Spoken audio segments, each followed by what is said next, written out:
윤석열 대통령과 바이든 미 대통령이 80분간 한미 정상회담을 갖고 정상 간 공동 성명과 함께 강화된 확장 억제 방안을 담은 워싱턴 선언을 공식 발표했습니다. 선언문에는 북한의 핵 공격은 압도적 대응에 직면할 것이라며 이 미국의 확장 억제에는 핵을 포함한 모든 역량이 총동원된다는 내용이 담겼습니다. 먼저 원중희 기자입니다. 윤석열 대통령과 바이든 대통령의 한미 정상회담은 모두 발언과 소인수 회담, 확대 회담까지 모두 80여 분 동안 진행됐습니다. 양국 정상은 회담을 마친 뒤 확장 억제와 경제안보 파트너십 강화, 인태 전략 이행 협력 등의 내용을 담은 공동 성명을 채택했습니다. 새로운 확장 억제 시스템의 구체적인 작동 방식은 별도의 문건인 워싱턴 선언에 담겼는데 한미 양국은 핵 협의 그룹을 통해 미 핵 전력에 대한 정보 공유 및 공동작전의 기획, 실행에 합의했습니다. 또 한반도의 미 전략 자산을 정기적, 지속적으로 전개하기로 하고 한국에 대한 북한의 핵 공격은 미국의 핵을 포함해 모든 역량을 총동원한 대응에 직면할 것이라는 표현도 담겼습니다. 미국의 핵무기를 포함하여 동맹의 모든 전력을 사용한 신속하고 압도적이며 결정적인 대응을 취하기로 약속했습니다. 바이든 대통령은 직접적인 한반도 전술핵 재배치는 하지 않겠다면서도 훨씬 더 긴밀한 협의와 협력을 하게 될 것이라고 강조했습니다. By North Korea against the United States or its allies or partisans or partners is unacceptable and will result in the end of whatever regime were to take such an action. 윤 대통령은 정보 공유에 기초한 이번 확장 억제 시스템에 대해 과거와는 많이 다른 새로운 방안이라며 훨씬 더 강력하다고 자신할 수 있다고 강조했습니다. 워싱턴에서 MBN 뉴스 원중입니다. 바이든 정부가 내걸고 있는 인플레이션 감축법과 반도체법에 대해서도 논의가 오갔습니다. 바이든 대통령은 우리나라 기업도 윈윈이 되는 법이라며 이 기업들이 예측 가능성이 있도록 협의하겠다고 강조했습니다. 황재헌 기자가 보도합니다. 정상회담 공동 성명에서 한미 정상은 미국 인플레이션 감축법 IRA와 반도체법에 대한 한국 기업의 우려를 완화하기로 했습니다. 한미 정상은 기업 활동을 하는데 예측 가능성이 있도록 하는 조건을 조성하고 미국 내 투자를 독려할 수 있도록 협의하자고 밝혔습니다. 바이든 미 대통령은 반도체법이 중국에게 피해를 주려고 만든 게 아니며 한국 기업에게도 윈윈이 되는 법이라고 강조했습니다. Korea do well in the Pacific, very well, because they are one of our most valued partners. And so I think the combination of growing democracies and the democratic institutions as well as their economies. 하지만 우리 기업의 중국 내 판매에 악영향을 미치는 반도체법에 대한 우려가 여전하자 한미는 국가안보실에 차세대 신흥 핵심 기술 대화를 신설했습니다. 미래 세대에 대한 투자도 강화됩니다. 2023명의 이공계 및 인문사회 분야 청년들 간의 교류를 위해 양국이 총 6천만 불을 투자할 계획입니다. 200명의 학생들을 지원하는 역대 최대 규모의 풀브라이트 장학 사업도 회담 내용에 포함시키기로 했습니다. 한미 정상회담을 마무리한 윤 대통령은 이번 순방의 두 번째 하이라이트인 상하원 합동연설을 통해 한미동맹 70주년의 의미를 되새깁니다. 워싱턴에서 MBN 뉴스 황재헌입니다. 이번 한미 정상회담에서 양국 정상은 안보 분야의 협력을 우주로 확대하는 방안에 대한 논의도 개시하기로 했습니다. 이어서 정주영 기자입니다.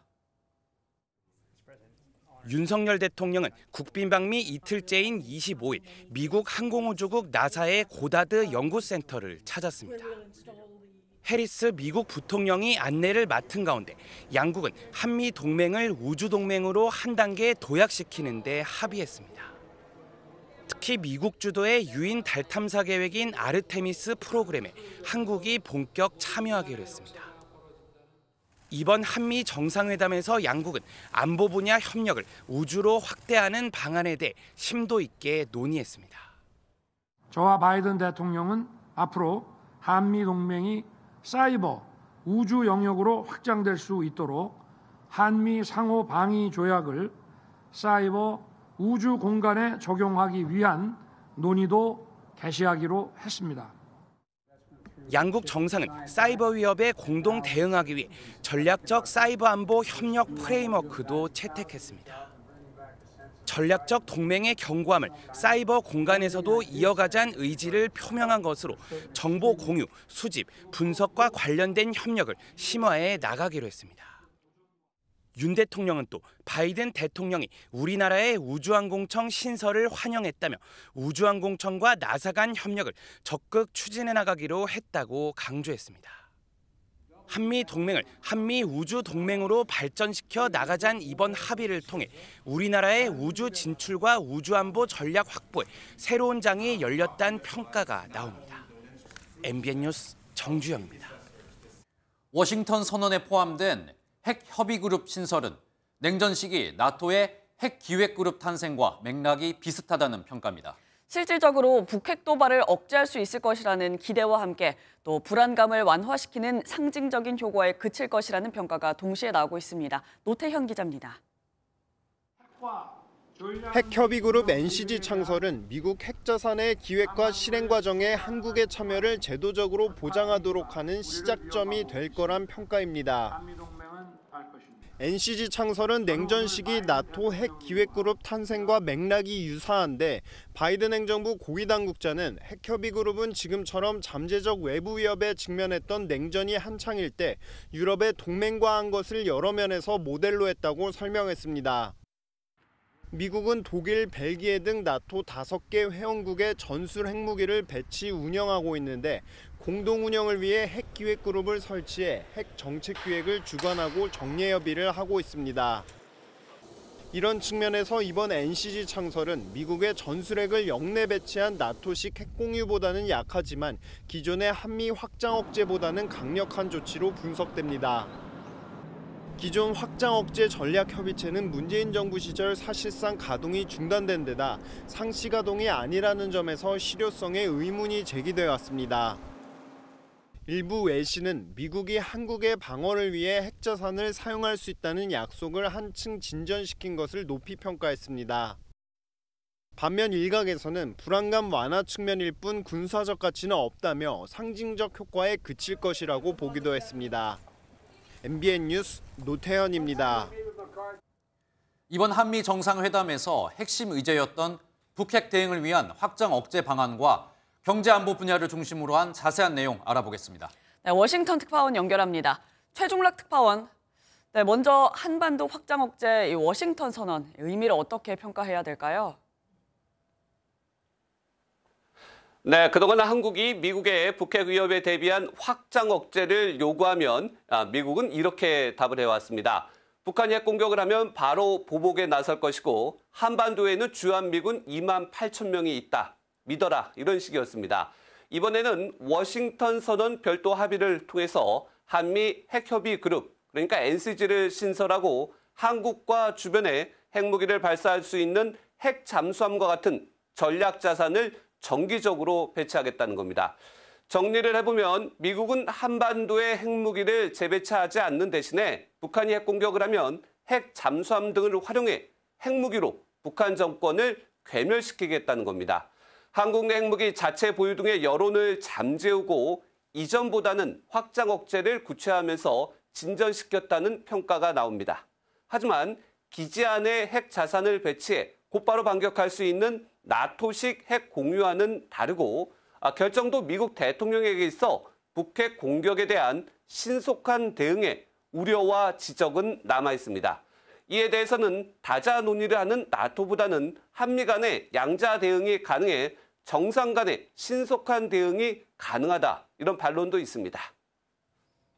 네, 이번 정상회담에서 인플레이션 감축법 등 경제 분야와 다양한 논의도 이루어졌는데 해결이 됐습니까?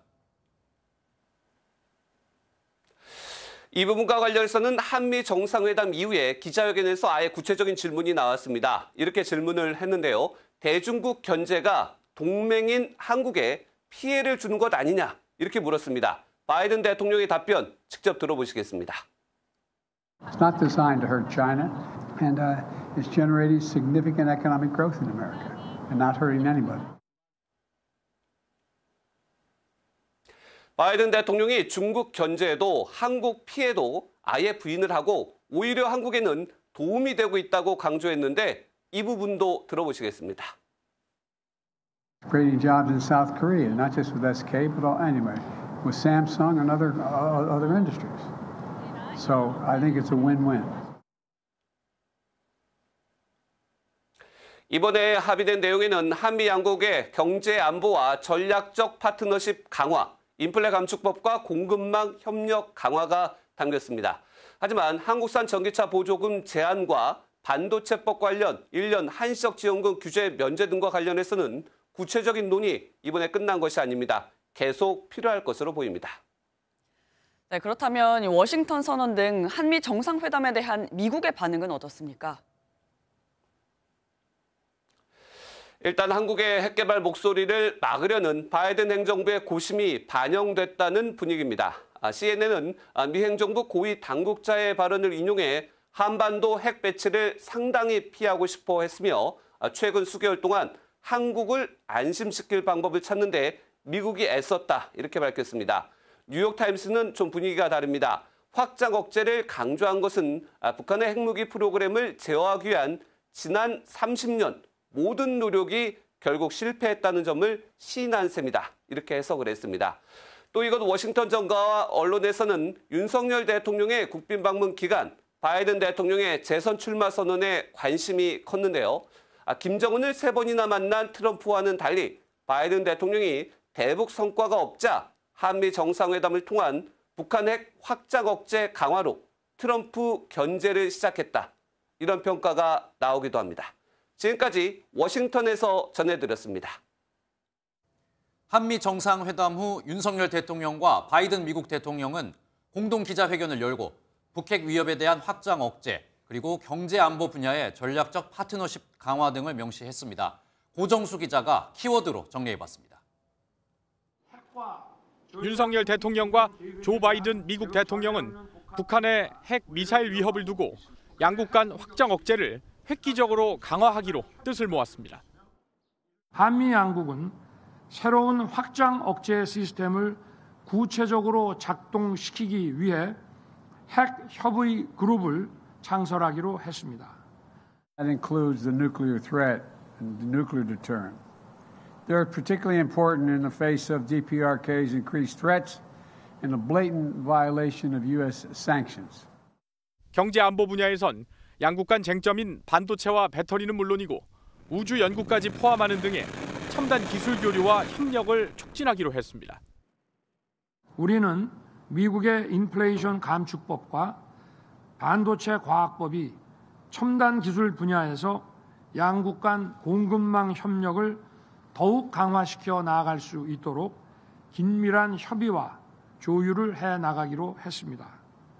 Every day we've launched new areas of cooperation on cyber, strategic technologies, space, democracy, and all the areas that matter most to our future. 양국 정상은 한미일 3국 협력을 강화하기로 하고 우크라이나 지원과 기후변화 대응 등 글로벌 공조에 대해서도 논의했습니다.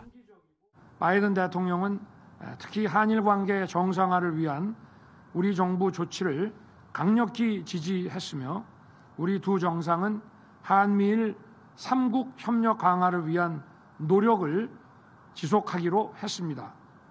The Republic of Korea's strong support for Ukraine is important because Russia's flagrant violation of international law matters to nations everywhere in the world, not just in Europe. MBN 뉴스 고정수입니다.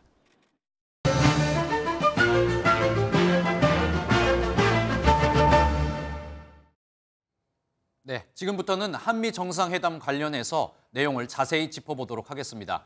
김열수 한국군사문제연구원 안보전략실장 그리고 정치부 신재우 기자와 이야기 나눠보겠습니다. 어서 오십시오. 네, 일단 신 기자, 어제 밤부터 한미 정상회담 밤새 지켜봤는데 오늘 정상회담 어떻게 진행이 됐고 워싱턴 선언이 어떻게 나오게 된 건지 다시 한번 간략하게 정리 부탁드립니다. 네, 먼저 구체적으로 확장 억제 관련 새로운 협의체죠. 핵 협의 그룹 NCG 설립을 선언을 했습니다. 전략 핵 잠수함의 한국 기항 등 미국 전략 자산의 전개 빈도를 상당히 높이는 것도 확인이 됐고요. 또 양국군 간의 공조의 확대 심화에도 합의를 했습니다.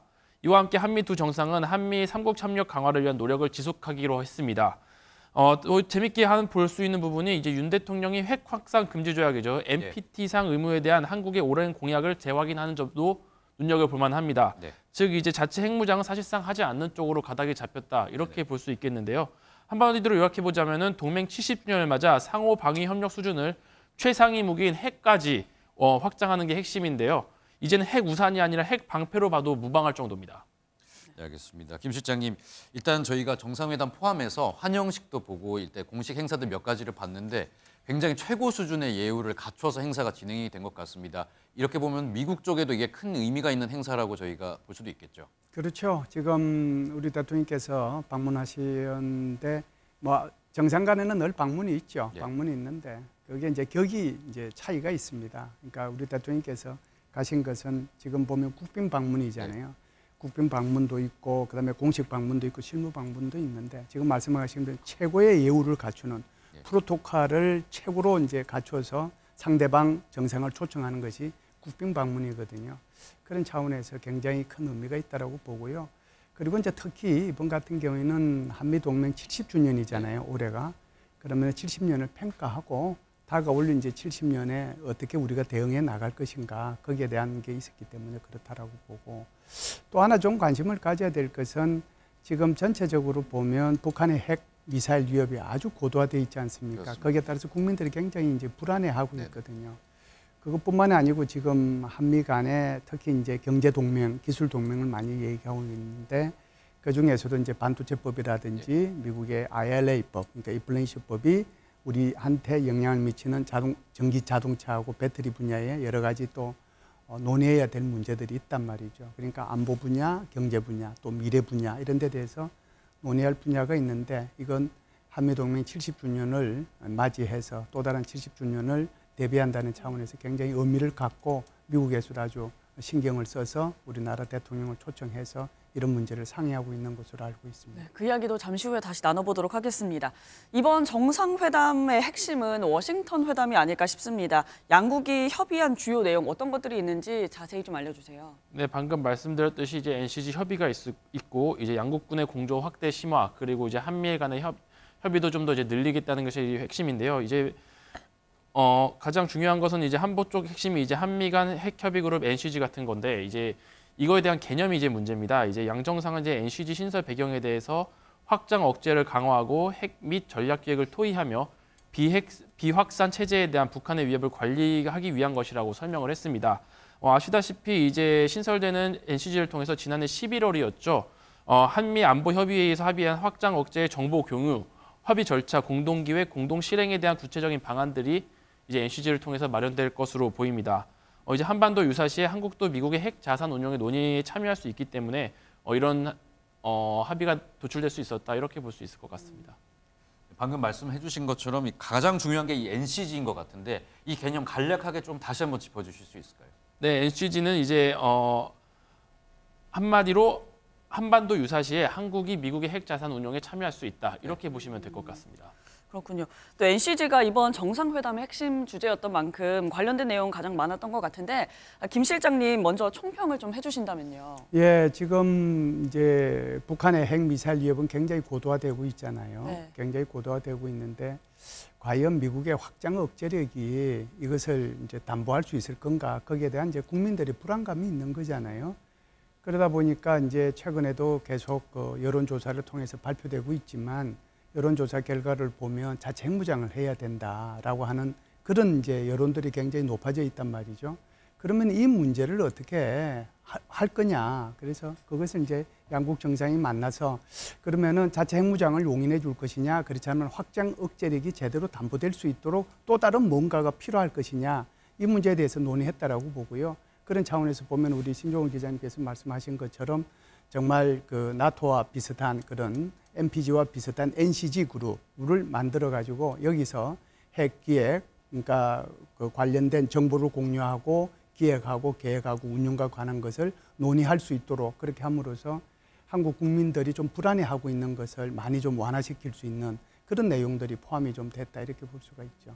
추가적으로 제가 좀 궁금한 부분이 네. 실제로 저희가 NCG가 만들어지고 우리나라가 거기에 포함이 된다면 구체적으로 좀 저희가 실감할 수 있는 변화들이 어떤 게 좀 있을까요? 이제 지금 이제 우리가 한미 간에는 다양한 이제 분야에서의 그런 협의체들이 존재해요. 네. 이제 국방부 차원에서는 그 디터런스 스트래테지 커미티라고 하는 것이 양 국방부 간에 존재하고 있고요. 또 이제 EDSG라고 해서 전략 억제 협의체라고 하는 것이 국방부, 외교부 2+2 외교 차관급 회담이라고 하는 것이 존재하고 있거든요.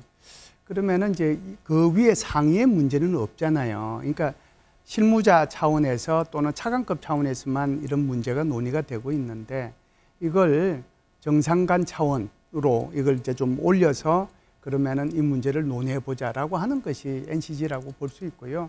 그러면은 이제 NCG가 되면은 여기에서 사실상 정보를 공유하고 기획하고 계획해야 되는데 한국의 발언권이 어느 정도 이제 여기에 들어가느냐라고 이게 지금 질문의 핵심이잖아요. 네. 그렇다라고 하면 정보를 공유해야 되는데 우리 한국이 지금 북한의 이 핵미사일 이동이나 이런 위치나 이런 정확한 정보를 한국 스스로가 가지고 있는 자산으로 이걸 하기는 한계가 있는 거거든요. 그렇죠.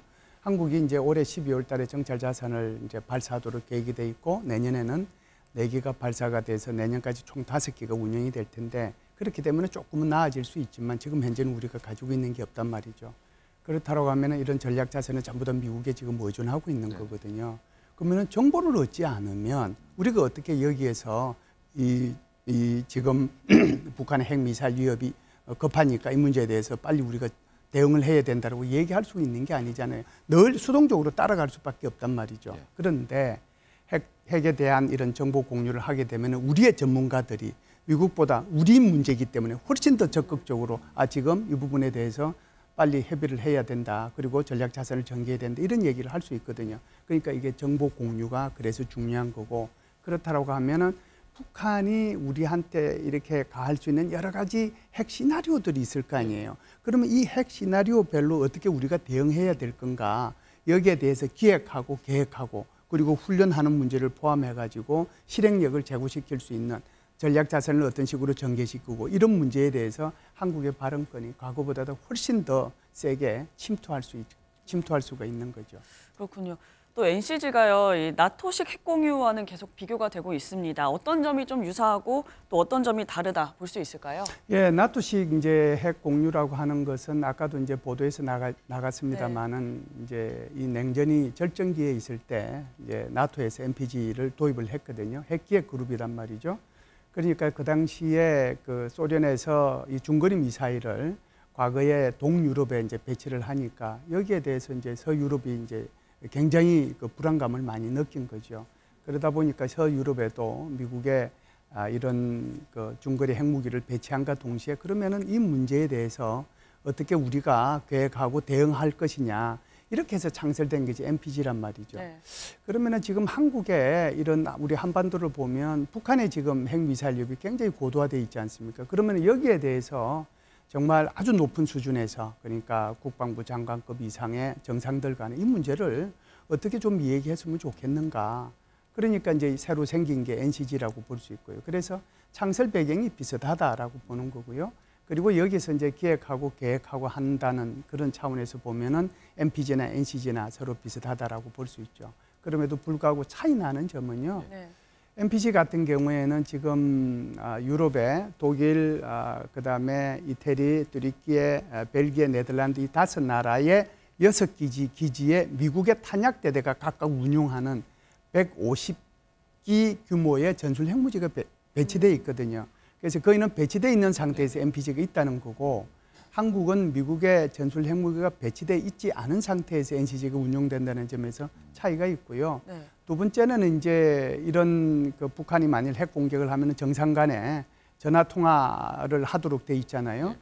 그런데 지금 나토 같은 경우는 이거 누구랑 전화를 통해야 될지 그 뭐 나토 회원국들이 많으니까 물론 뭐 대표하는 사람도 있지만 그런 면에서 차이가 있을 수 있고 또 하나는 우리는 지금 이렇게 이번 워싱턴 선언에서도 나와 있습니다만은 각종 미국의 전략 자산을 적시에 수시로 우리 이제 한반도 주변에다가 이렇게 배치한다, 이렇게 전개한다라고 얘기했잖아요. 그 중에 이제 가장 큰 것이 이제 핵 전략 잠수함이라고 볼 수 있는데 그런 것들을 이제 빈번하게 한다라고 돼 있는데 지금 나토의 NPG 같은 경우는 그런 게 없거든요. 그런 면에서 차이가 있고요. 그래서 NPG하고 NCG를 비교하면서 NPG가 훨씬 더 강하니 NCG가 약하니 이런 식으로 비할 필요는 저는 없다라고 보고요. 과거에 비해서 훨씬 더 실행력을 담보할 수 있는 그런 NCG가 이번에 창설이 됐고 이것이 특히 워싱턴 선언을 통해 가지고 이제 발표됐다는 굉장히 의미가 있습니다. 사실은 선언이라고 하는 것은 성명하고 뭐 또 좀 차이도 있을 수 있는데요.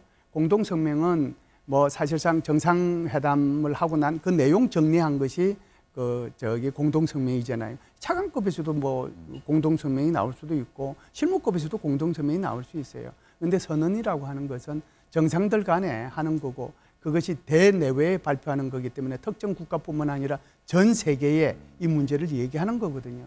그래서 이게 이렇게 보면 만일 북한이 핵 공격하면 뭐라고 그랬어요? 바이든 대통령은 북한 김정은 정권의 종말을 초래할 것이고 결정적이고 압도적으로 대응할 것이라고 그랬잖아요. 이걸 천명한 거란 말이죠.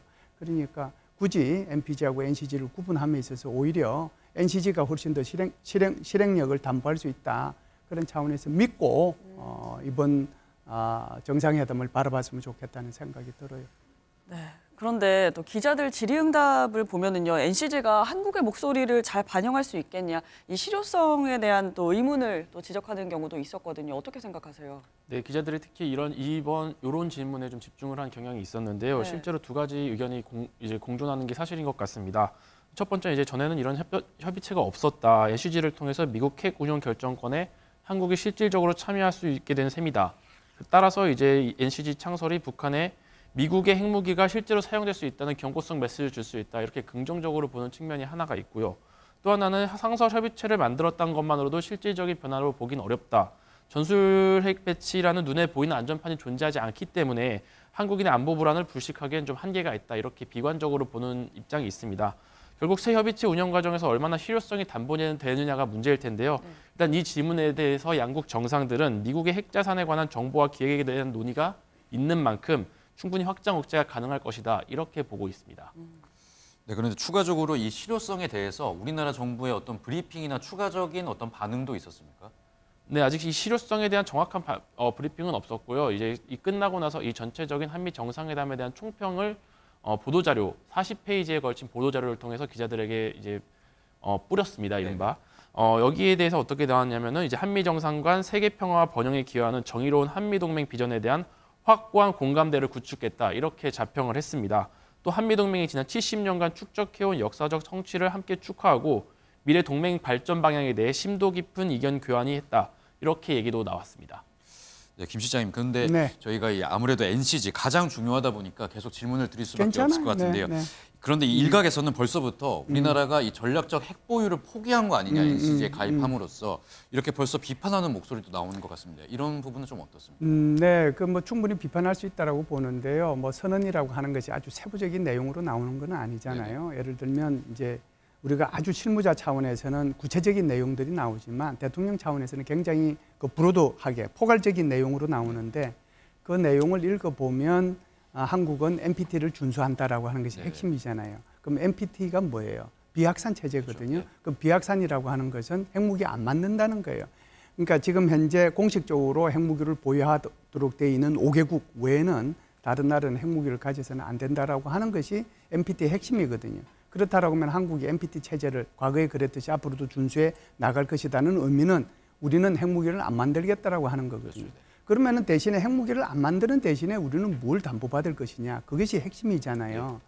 그래서 핵무기에 대한 우리 한국 내에 핵무장해야 된다는 여론은 높음에도 불구하고 핵무장을 하게 되면 사실상 이것이 한국의 핵무장으로 끝나는 건 아니거든요. 일본의 핵무장도 있을 수 있고 그다음에 다시 대만의 핵무장이 있을 수 있고 그러면은 전 세계가 이제 핵무장화가 일어날 텐데 도미노처럼 그러면 이런 상태가 전 세계 안보를 위해서 도움이 되느냐 하는 것이 핵심일 수 있잖아요. 그러니까 이제 바이든 행정부 입장에서 보면은 비확산 체제에 대해서 굉장히 관심을 많이 갖고 있는 그런 정부가 바로 바이든 행정부입니다. 그렇기 때문에 아마 여기 NPT 체제 준수한다는 것에 대해서 바이든 행정부는 한편으로는 안심하고 한편으로는 한국민들의 그런 불안을 덜어주기 위해서 최대한으로 그러니까 전술 핵무기를 배치하지 않은 또는 이 핵무장을 하지 않는 조건으로 최대한으로 미국이 해줄 수 있는 모든 것을 다 냈다 이렇게 볼 수가 있죠. 근데 또 일각에서는 이 핵 사용 결정권이 아무튼 어찌 됐든 이 최종 결정권이 미국에 있는 게 또 사실이지 않습니까? 네네. 이 부분 때문에 최종적으로 우리 국민의 불안을 해소하기는 좀 이게 부족하지 않냐 이런 비판도 있는데 이 부분은 어떻게 보세요? 그러니까 그 핵무기, 그러니까 MPG 같은 경우에 나토 같으면은 그러면은 이제 그 나토 국가들이 할 수 있는 게 아니에요. 거기 나토도 전부 다 최종 결정권은 미국 대통령한테 있습니다. 네, 그렇기 때문에 미국 대통령이 이걸 허락할 수가 없는 거죠. 그래서 최종 권한은 저기 미국 대통령한테 있는 거고요. 제가 모두에도 말씀을 드렸는데 나토에 있는 그 전술 핵무기 150기 있다고 그랬잖아요. 이건 누가 관리한다고요? 미국의 탄약 대대가 관리하는 거예요. 그 나라에 있지만. 그래서 미국의 탄약 대대가 관리하면서 이제 결정적인 순간에는 미국 대통령이 거기에 지시를 통해서 핵 버튼을 누를 수 있는 것이죠. 네, 알겠습니다. 말씀 잘 들었습니다. 잠시 후에 다시 한번 이야기 이어가도록 하겠습니다. 이번 한미 정상회담에 앞서 백악관 남쪽 잔디마당 이 사우스론에서는 30분간 윤석열 대통령 부부를 환영하는 성대한 환영식이 열렸습니다. 네, 양국 정상은 70년간의 한미 동맹을 돌아보며 미래로 나아가자고 약속했습니다. 신영빈 기자가 전해드립니다. 차에서 내리는 윤석열 대통령 부부를 직접 맞이하는 조 바이든 미국 대통령 부부. 미 국무위원들과 인사를 나누며 백악관 남쪽 잔디마당 사우스론에 들어섭니다. 양국 정상이 태극기와 성조기로 둘러싸인 무대에 오르자 백악관의 애국가가 울려 퍼지고 두 사람이 함께 잔디밭을 돌며 관중과 인사를 나눕니다. 의전상 최고 수준의 예우를 받는 국빈 방문에 걸맞게 성대하게 열린 환영식. 양국 정상은 지난 70년간의 한미동맹이 거둔 성과를 강조하며 함께 미래로 나아가자는 의지를 드러냈습니다. 한미동맹은 미래로 나아가는 동맹이고 행동하는 동맹입니다. 저는 동맹의 70년 역사를 되돌아보고 동맹의 미래를 함께 설계하기 위해 여기 왔습니다. It's an unbreakable bond, forged in bravery and the sacrifice of our people, sanctified by the blood of American and Korean troops who fought and defended liberty. 30분간 치러진 공식 환영식을 마치고 박수갈채 속에 백악관에 들어선 양국 대통령은 80분에 걸쳐 정상회담을 하고 워싱턴 선언을 채택했습니다. 정상회담을 마친 양국 정상은 현지 시각으로 저녁 7시 국빈 만찬을 가지며 철통 같은 혈맹을 강조할 예정입니다. MBN 뉴스 신영빈입니다. 윤석열 대통령과 부인 김건희 여사는 한국 대통령으로는 12년 만에 미국을 국빈 방문하고 있습니다. 네, 5박 7일간의 방미 기간 중 3박 4일을 미국 영빈관인 블레어 하우스에서 머물면서 그야말로 최고의 예우를 받아 눈길을 끌었습니다. 김세희 기자입니다. 양국 정상이 연단에 오르자 예포 21발이 발사됩니다.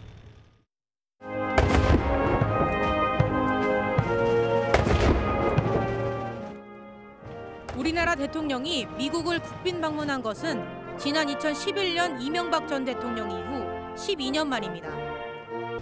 1954년 이승만 대통령을 시작으로 한국 대통령의 미국 국빈 방문은 7번째입니다.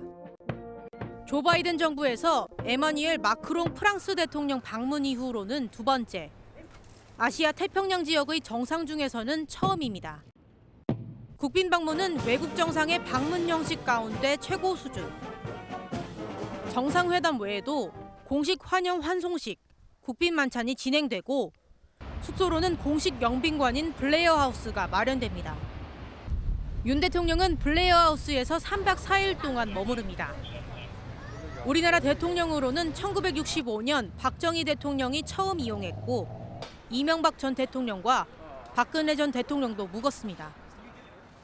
2017년 6월에는 문재인 전 대통령이 국빈 방문 형식은 아니었지만 이례적으로 3박을 머물기도 했습니다. 한미동맹은 자유를 위한 투쟁의 결과 탄생한 혈맹입니다. 저는 동맹의 70년 역사를 되돌아보고 동맹의 미래를 함께 설계하기 위해 여기 왔습니다. 윤 대통령은 현지 시간 27일 미국 상하원 합동의회 연설도 나섰는데 국빈 방문 중에서는 이승만, 김영삼, 김대중, 이명박 전 대통령이 했습니다. 12년 만에 국빈 방문부터 한미동맹 70주년까지 깊은 의미 속에 이번 한국 정상의 방미 예우는 최고 수준이라는 평가가 나옵니다. MBN 뉴스 김세희입니다. 투자 성과도 이어졌습니다. 한미 재계가 대거 참석한 행사에서 미국 코닝사가 깜짝 투자를 발표하면서 이틀 동안 59억 달러, 우리 돈으로 약 7조 9천억 원의 규모를 투자 유치했습니다. 네, 총 출동한 재계 수장들은 현장에서 한미 경제계 간 공동 번영 메시지를 내놓으며 친목을 다졌습니다. 보도에 안병수 기자입니다. 한미 경제계 수장 39명이 한자리에 모인 비즈니스 라운드 테이블. 여기서 윤 대통령은 한미 경제 협력을 강조했습니다. 한미 양국은 다양한 가치를 공유하고 경제적으로 긴밀히 연결되어 있는 만큼 안정적인 공급망을 구축하는 데 최적의 파트너라고. 미국 코닝사의 깜짝 투자 소식도 나왔습니다.